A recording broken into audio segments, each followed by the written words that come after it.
우리 함께 한 목소리로 읽겠습니다.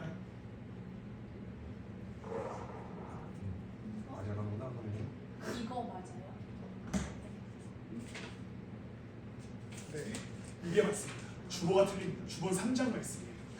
제가 주보는 3장 13절입니다. 제가 한 주 빨랐네요. 여기는 한 주 느리고 한 주 빠르고. 어쨌든 이게 맞습니다. 이거로 읽겠습니다. 주보에서 3장 말씀을. 네, 그러네요. 요거 2장 13절부터 15절 말씀 함께 읽도록 하겠습니다. 시작. 그들은 자기들이 저지른 불의의 값으로 해를 당합니다. 그들은 그낮에 흥청대면서 먹고 마시는 것을 낙으로 생각합니다.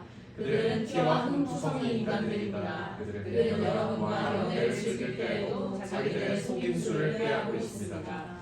그들의 눈에는 가능할 상대자들밖에 보이지 않습니다. 그들은 죄를 짓기를 그치지 않습니다. 그들은 들뜬 영혼들을 유혹하며 그들의 마음은 탐욕을 채우는 데 익숙합니다. 그들은 저주받은 자식들입니다. 그들은 바른 길을 버리고 그릇된 길로 갔습니다. 불의의 삭슬 사랑한 불의의 아들 발람의 길을 따라가는 것입니다.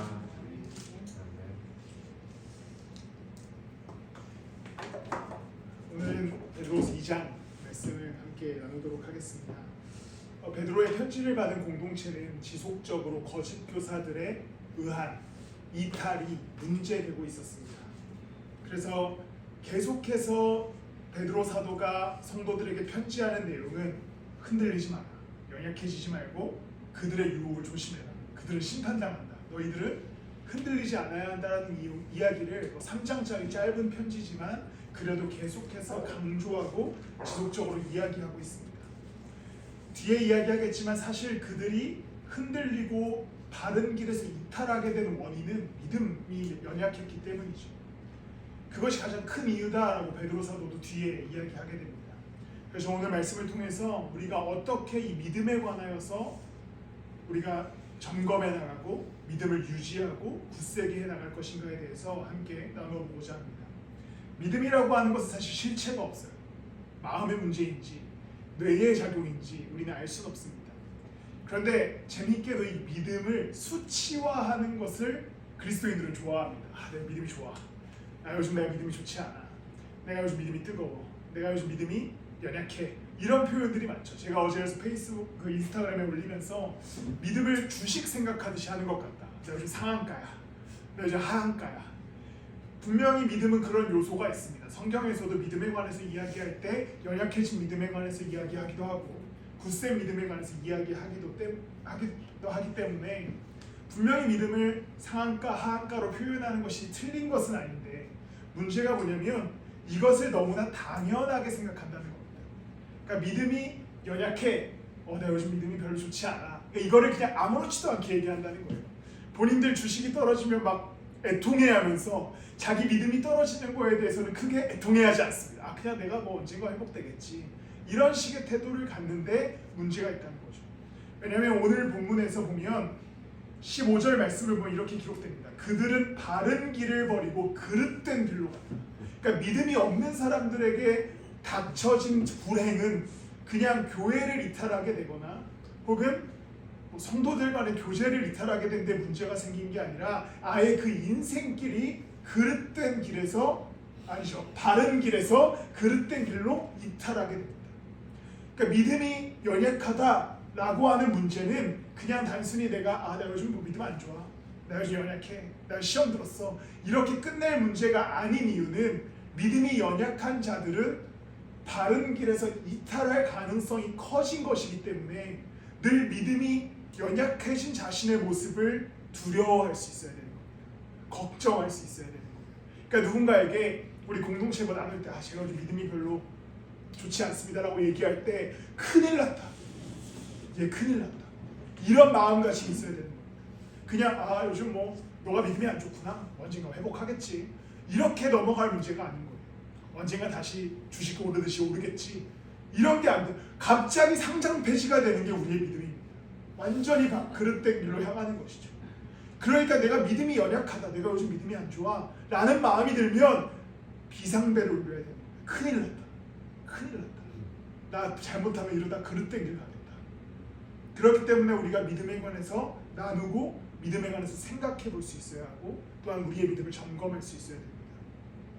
먼저 우리가 하나님께 빚어지고 이탈하지 않는 인생을 살려면 믿음을 점검할 수 있어요. 믿음은 확실한 점검의 대상입니다. 본문에 보면 거짓 교사들에 의해 넘어가는 이들을 어떻게 표현하냐면 들뜬 영혼들을 유혹했다라고 기록됩니다. 새마을학 성경에서는 들뜬 영혼들, 뭔가 막 들떠 있는 것 같은 막 그런 것처럼 느껴지지만 원어로 보면 사실 이 원어를 준비하면요 말씀을 보면 굳세지 못한 믿음이다 라고 기록됩니다. 굳세지 못한 믿음을 가진 자들을 유혹했다라는 것이죠. 그렇기 때문에 당시에 영혼들이 거짓 교사들에 의해서 넘어지기 시작하는데 그 근원적인 원인은 그들의 믿음이 연약했기 때문입니다. 굳세지 못했기 때문에 넘어지기 시작하는 것이죠. 바른 길을 떠나 그릇된 길로 향하게 된 첫 번째 이유는 그들의 믿음이 연약했기 때문에 그들은 그릇된 길을 향하게 됩니다.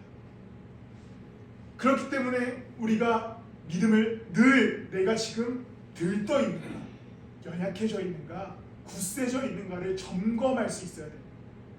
제가 차를 한 대 사진을 준비했는데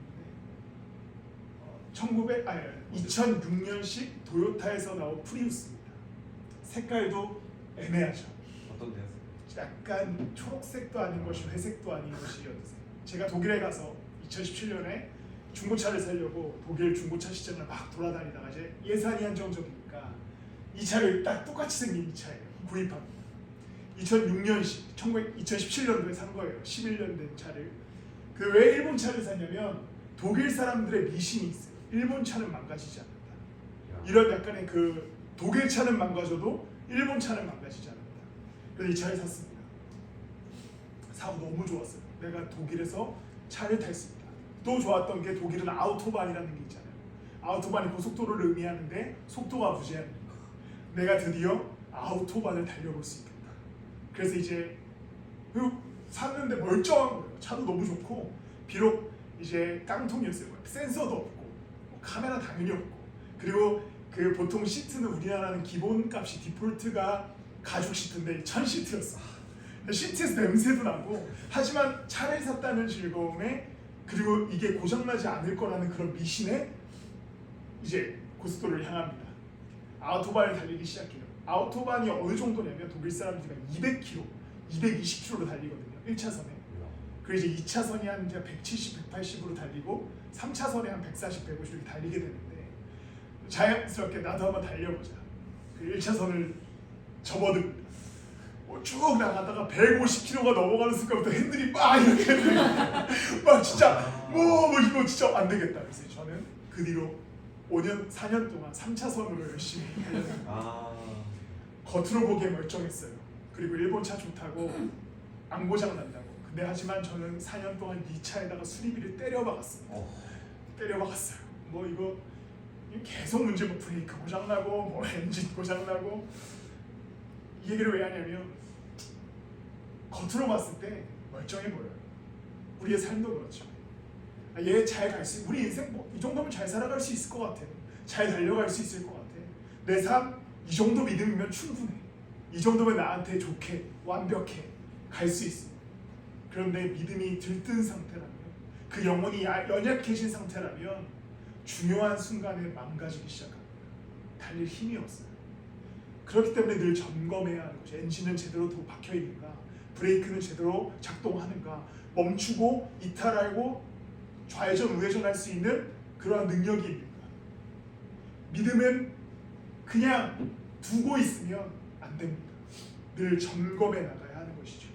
신앙의 행위가 뜨거울 때는 이 부분에 대해서 간과해요. 나는 지금 뜨거우니까, 나 예배 나가면 은혜 받고 열심히고 즐거우니까 믿음을 점검하는 것을 안일하게 생각합니다. 때로는 믿음이 완전히 바닥인 상태에는 더 점검하지 않아요. 왜? 자기가 잘 알거든. 난 지금 믿음이 좋지 않아. 근데 이게 크게 문제되는 것 같지 않아. 왜냐면 내 인생은 잘 흘러가고 있고 내 삶의 여정들은 문제없이 걸어가고 있기 때문에 그냥 걸어가기 시작합니다. 그런데 믿음이 연약한 자들이 어느 순간 그 바른 길에서 이탈하기 시작하면 걷잡을 수 없는 그릇된 길로 향하게 됩니다. 그러니까 항상 믿음을 점검할 수 있어야 됩니다. 믿음은 그냥 갑자기 뿅 하고 주어지는 선물이 아니라 늘 점검해야 하는 대상입니다. 내가 예수님 제대로 믿고 있는가? 내가 이 살아있는 하나님의 말씀을 진리로 받아들이고 있는가? 예수님이 내게 말씀하시는 말을 내가 하나님의 명령으로 살아있는 말씀으로 생각하고 따라가고 있는가? 주님께서 우리에게 허락하신 이 교회 공동체와 모든 것들에 있어서 이것이 주님께서 명령하신 것이라고 하는 믿음과 확신 속에서 내가 해나가고 있는가를 지속적으로 점검하고 스스로 질문하지 않으면 우리의 믿음은 들뜨게 됩니다. 굳세지 않게 되는 것이죠. 말씀을 펴고 읽을 때 이 진리가 정말 나의 삶에 어떠한 영향력으로 다가오는가, 하나님께서 내게 말씀하실 때 이걸 정말 내가 진리로 받아들이고 내 삶을 빚고 있는가, 이것들을 끊임없이 점검하지 않으면 도태되는 믿음을 갖게 될 것입니다. 지금 내가 아무리 좋아도 언젠가는 이탈할 수 있는 충분한 가능성이 있습니다. 베드로후서의 편지를 받은 공동체 중 그 누구도 믿음이 없는 상태에서 거짓 교사들의 꾀임에 넘어간 성도들은 없었습니다. 전부 다 바른 길에 있다가 벗어났다. 처음에 그 진리를 받아들였다가 거부했다. 다 그 표현으로 베드로 사도가 그들의 믿음을 이야기합니다. 믿음의 불꽃을 점검하십시오. 내가 지금 좋지 않은 믿음이다. 그러면 우리는 그 점검을 확실히 해야 됩니다. 내가 왜 이 믿음이 연약한가? 내가 왜 지금 무너졌는가? 내가 왜 지금 슬퍼하고 예수님을 따르는 게 즐겁지 않은가? 왜 이 말씀이 지금 나한테 살아있지 않는가에 대해서 지속적으로 점검하고 나를 이해하고 하나님께 나아가고 기도하고 주님께 간구하여야만 우리는 이탈하지 않는 인생을 살아가게 될 것입니다. 오늘 이 예배 시간에 여러분들의 믿음을 점검하는 시간이 되셨으면 좋겠습니다. 늘 이 믿음이라고 하는 것을 그냥 내가 영향력을 끼칠 수 없는 대상이라고 생각하지 마십시오. 항상 우리가 점검하고 파악할 수 있습니다. 내가 예수 그리스도를 얼만큼 믿고 따라가고 있는가를 샅샅이 살펴서 주님과 함께 걸어가는 여러분들의 인생 되시길 축복합니다. 바른 길에서 이탈하지 않는 인생, 믿음이 견고하다면 가능해집니다. 믿음을 점검하고 이제 두 번째로 우리가 해야 할 일은 믿음은 노력의 대상입니다. 믿음은 점검의 대상인과 동시에 노력의 대상입니다. 믿음을 수동적으로 예수님이 자 요즘 뭐 열심히 하는데 내가 믿음 넣어줄게 뿅 하고 넣어주는 게 아니라는 거죠. 믿음이라고 하는 것은 부단히 노력해야 찾아갈 수 있는 여정입니다. 삶에서 예수 그리스도의 말씀을 읽음으로, 기도함으로, 묵상함으로, 주님을 따라감으로 우리가 계속해서 체질화시켜야 하는 것이 믿음이라는 것이죠. 늘 깨어서 등잔대에 기름을 갖고 있어야 하듯이 이 믿음이라고 하는 것은 쉽게 이탈하지 않도록 내가 계속해서 가꿔야 할, 노력해야 할 대상이라는 겁니다. 우리가 계속해서 이 믿음을 위해 노력하는 인생을 살아가야 하는 이유는 아까도 앞에서도 얘기했지만 바른 길을 이탈하게 하기 때문입니다. 그냥 교회에서 이탈하게 된다 이런 표현이었다면 좀 가벼울 수 있어요. 뭐 신앙생활에서 이탈하게 된다 이래도 조금까지 그래도 괜찮아요. 그런데 성경에서 어떻게 얘기합니까? 그 인생의 길을 이탈하게 된다고 얘기하기 때문에, 그렇기 때문에 우리는 늘 믿음을 먼저는 점검하고 또한 노력할 수 있어야 됩니다. 오늘 믿음이 아닌 탐욕에 빠진 사람들에 대해서 이렇게 표현합니다. 세번역 성경에 보면 14절 말씀에 탐욕을 채우는 데에 익숙하다라고 기록되죠. 개역개정판 성경을 보면 탐욕에 연단된 마음을 가졌다라고 기록됩니다. 연단이라고 하는 단어를 많이 들어보셨죠. 성경에서 나오는 연단은 원어로 보면, 원어는 일부러 넣지 않았습니다. 뭐 봐도 그렇죠. 연단이라고 하는 걸 원어로 보면 이렇게 이런 표현이에요. 운동으로 인하여 몸을 단련하다. 그런데 오늘 본문에서 탐욕에 연단됐다라고 얘기하죠. 거짓 교사들의 문제는 그들이 탐욕에 연단되어서 이미 몸이 건강해진 거예요. 그러니까 탐욕으로 인해 건강해진 겁니다. 그런데 몸이 막 이렇게 멋있는 분들을 보면 그 몸을 되돌리기가 쉽지 않죠. 왜냐면 계속해서 너무나 연단되어졌기 때문에 그 체력이 너무 충만해요. 막 더 이상 나는 막 폐활량도 너무 좋아졌어. 근데 탐욕에 연단되다 보면 동일하게 그렇게 되는 겁니다. 건강한 몸을 갖게 되듯 탐욕에 건강한 몸이 되는 것이죠. 체질화가 됩니다. 굳어버려요. 그런데 이제 우리는 믿음에 연단되는 인생을 살아가야 돼. 똑같은 단어를 써서 운동으로 인하여 몸을 단련하듯이 우리는 믿음으로 예수 그리스도로 인하여서 늘 내 삶을 체질화시키고 내 삶을 운동하듯이 조금씩 내 삶을 조금 성장시켜 나가야만 우리는 건강하게 이 삶의 여정을 걸어갈 수 있습니다. 운동하듯이 해야 합니다. 운동할 때 뭐가 중요합니까? 보통 PT를 받아. 전 PT를 안 받아봐서 모르는데 뭐가 중요하죠? 필라테스 이런 거 뭐가 중요하죠? 자세가 중요하죠. 자세 뭐라고? 뭐? 선생님. 선생님도 중요해요. 내 얘기하는 거잖아요. 그렇지. 선생님도 중요해. 좋은 트레이너를 만나야죠. 좋은 목사를 만나야죠. 그거는 제가 생각을 못했네요. 어쨌든 좋은 목사를 만나고 그 다음에 뭐가 중요하냐면 좋은 자세가 필요합니다. 어떻게 운동하는 것이 그 사람의 몸을 건강하게 만들 수 있는가? 내가 어떻게 예수 그리스도를 따라가야만 내가 연단되어질 수 있는가를 알고 그대로 그 바른 자세와 바른 방향성을 가지고 주님을 따라갈 수 있어요. 그렇지 않으면 어떤 문제가 생기냐면 2장 17절 말씀에 이렇게 기록됩니다. 물 없는 샘이요 폭풍에 밀려가는 안개입니다. 그들에게는 캄캄한 어둠이 마련되어 있습니다. 스스로를 샘으로 생각해요. 난 샘이야. 나는 여전히 사람들이 와서 쉴 만한 물가야. 근데 거기에 뭐가 없대요? 물이 없대죠. 이게 탐욕에 연단된 사람들의 특징입니다. 나는 괜찮은 것 같아. 나는 지금 충분해. 난 건강해. 나 예수님 이 정도면 충분히 잘 따라가고 있어 라고 생각하는데 어느 순간 자신을 돌아보면 정신 못 차리고 살아가다 보면 샘은 샘인데 물이 없는 샘이 될 수 있다는 거죠. 그렇기 때문에 우리는 나의 믿음을 점검하고 이 믿음이 물 없는 샘이 되지 않도록 늘 노력해 나가야 됩니다. 하나님의 말씀을 읽음으로 기도함으로 교회에 출석하고 공동체를 이룸으로 바른 길 위에서 담대히 살아가야만 우리는 진짜 건강한 믿음을 소유한 그리스도인이 될 수 있는 것이죠. 스스로 잘 가고 있다고 착각하지 마시길 바랍니다. 저는 그냥 그 동네 헬스장도 아니고 아파트 헬스장을 다닙니다. 10,000원에 다닐 수 있어요. 그러니까 저는 아까도 말했지만 한 번도 PT를 받아본 적이 없고 저는 혼자 합니다. 근데 최근에 제 허리 통증의 원인을 알았어요. 그 소위 랩풀다운이라고 하는 헬스 기구가 있는데 그거를 하면 허리가 아프더라고요. 허리가 왜 아플까? 자세가 잘못됐겠죠. 왜냐면 사실 랩풀다운은 광배 위를 운동해주는 그 기구인데 허리가 아프니까 뭔가 잘못됐다는 거예요. 자세가 잘못됐는데 계속 저는 매일 하거든요. 매일 15개씩 4세트를 합니다. 그러니까 매일 여기에 통증을 계속 주고 있던 거죠. 잘못된 자세.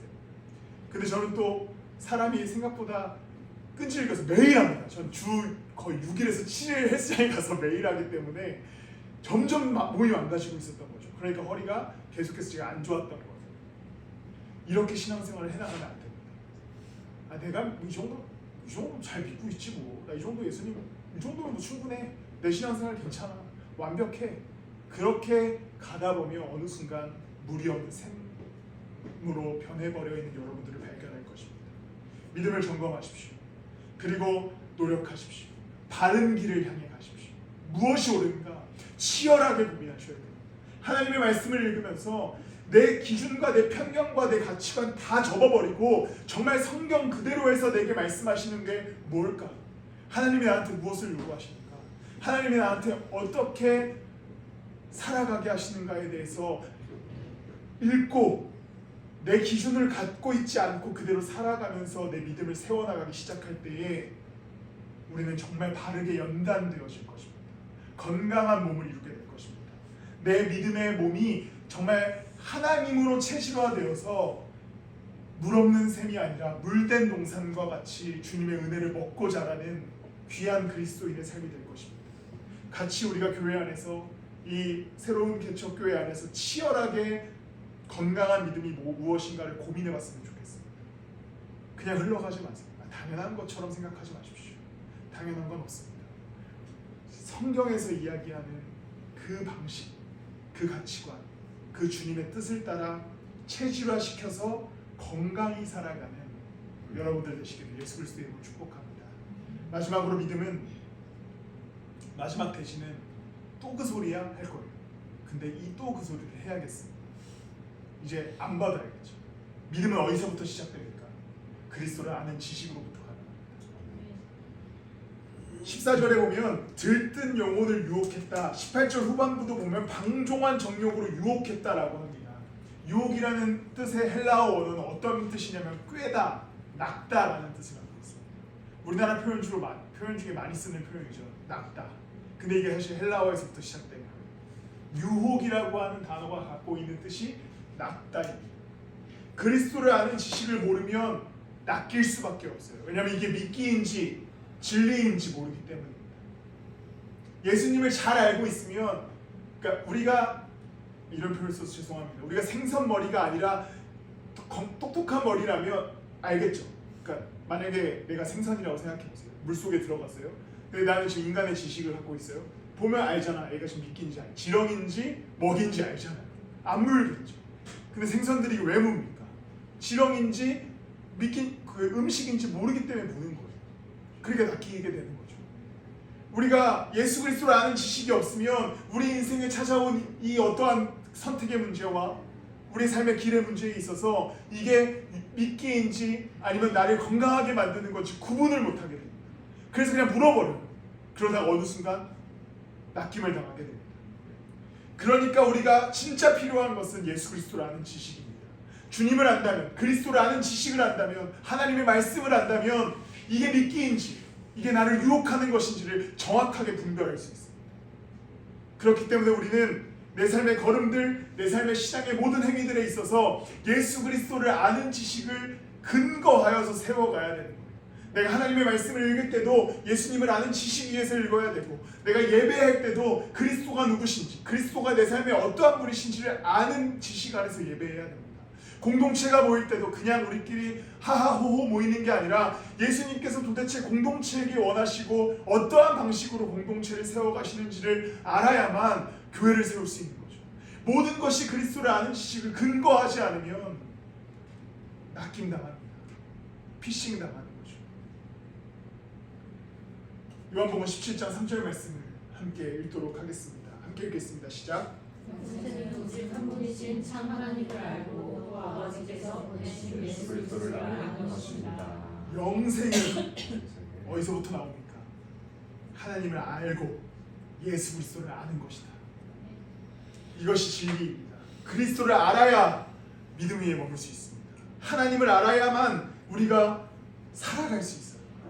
그러니까 그리스도를 아는 지식을 쌓는 행위를 선택의 문제로 두지 마십시오. 제발 그리스도를 아십시오. 예수님이 어떤 분이신지, 그 사랑이 나의 삶에 어떠한 일을 일으키시는지를 알 때 내가 정말 건강한 그리스도인의 삶을 살아갈 수 있습니다. 흔들리지 않는 믿음은 그리스도를 아는 지식에서 나옵니다. 우리가 지식이라고 하는 것을 단순히 공부하고 그런 정보가 아니라 예수 그리스도의 원리와 그리스도의 사랑과 그 은혜를 아는 것까지 포함합니다. 그런데 그 시작은 제가 믿기로는 하나님의 말씀에서 나오고, 그리고 그 말씀을 또한 트레이너가 잘 가르쳐야겠죠. 그 가르치는 말씀을 또 잘 수용하는 데서 나오고, 또 공동체가 함께 나누는 데서 나오는 줄 믿습니다. 그리스도를 아는 지식 위에 머무르십시오. 그리스도가 없는 수많은 교회들과 신앙의 행위들이 존재합니다. 거기에 낚이시면 안 됩니다. 거기에 미혹당해서는 안 됩니다. 지금 4주째 제가 자란 모교회 원로 목사님과 함께 세미나를 해 나가고 있습니다. 근데 원로 목사님께서 정말 유익한 가르침들을 주시는데, 진리를 따르지 않아도 교회가 성장하는 경우들이 있다고 하시면서 예의 교회들을 몇 개 교회 드셨습니다. 이런 교회, 저런 교회. 지금은 제가 제 입으로 담을 수는 없지만 나중에 궁금하면 따로 알려드리겠습니다. 근데 그러니까 목사님께서 얘기하시는 게 그거죠. 진리가 없어도 성도들이 모일 수 있다. 왜냐하면 거기에 낚이기 때문에 좋아 보이잖아요. 그런데 진짜 교회는 진리로 모여야 합니다. 진리가 아니면 어느 순간 넘어지고 무너질 수밖에 없기 때문이죠. 사랑하는 성도 여러분, 예수 그리스도를 아십시오. 진리 위에 머무십시오. 하나님을 아는 지식으로 풍성한 인생을 살아가십시오. 거기서만 우리가 바르게 설 수 있습니다. 우리 교회가 거기 위에서 세워져야만 미끼를 물지 않는 교회가 될 것입니다. 저도 여러분도 오직 주님을 아는 것, 그것이 내 삶의 전부가 돼야만 건강하게 바른 길에서 끝까지 완주할 수 있게 될 것입니다. 말씀을 마무리합니다. 항상 우리의 믿음은 앞에서도 얘기했지만 상한가를 칠 때도 있고 하한가를 칠 때도 있습니다. 그런데 그런 것은 실제로 존재하지만 늘 주의해야 해야 합니다. 제가 하한가를 좀만 칠 것 같다. 그러면 바로 이 믿음을 상한가로 올릴 수 있도록 점검하고 노력하고 주님의 말씀과 주님 앞으로 나아가야 됩니다. 애써야 하는 것이죠. 그래야만 우리는 다시 주님의 앞에 상한가의 믿음을 소유할 수 있습니다. 믿음을 잃는다는 것은 그냥 단순히 내가 요즘 안 좋아, 내가 신앙이 요즘 안 좋아 라는 그 단순한 문장으로 치부할 수 없는 심각한 문제입니다. 어느 수준이냐면 나 요즘 그냥 물에 빠지고 있어, 괜찮아, 이런 수준인 거예요. 그런 말을 쉽게 해서는 안 됩니다. 큰일 났다, 나 좀 있으면 물에 빠진다, 이렇게 해야 하는 것이 믿음의 문제입니다. 나 나중에 회복하면 돼, 나 괜찮아, 나중에 물 위로 올라가면 되지, 이런 식의 태도로는 우리가 믿음을 굳세게 할 수 없습니다. 믿음을 내버려 두지 마십시오.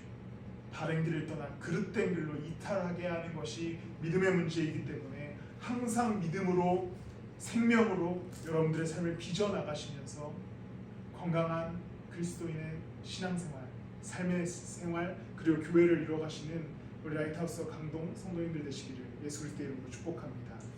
우리 함께 찬양 먼저 하실 때 주님을 보게 하소서 함께 찬양하겠습니다.